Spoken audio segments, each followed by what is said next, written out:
মুখ্যমন্ত্রী মমতা বন্দ্যোপাধ্যায়ের বিরুদ্ধে অবমাননাকর মন্তব্যের অভিযোগে বিরোধী দলনেতা শুভেন্দু অধিকারীর বিরুদ্ধে বিধানসভায় স্বাধিকার ভঙ্গের প্রস্তাব আনল তৃণমূল।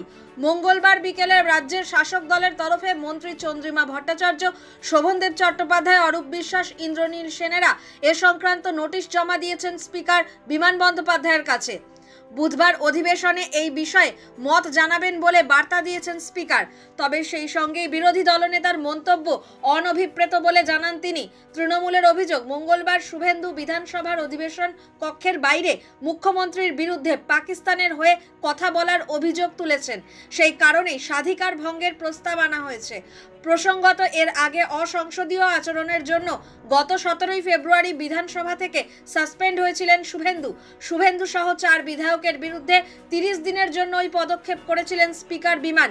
তারই মধ্যে গত 11 মার্চ বিধানসভার বাইরে কিছু বিতর্কিত মন্তব্য করেছিলেন বিরোধী দলনেতা, যার বিরুদ্ধে সে সময় নিন্দা প্রস্তাব পাশ হয়েছিল বিধানসভায়।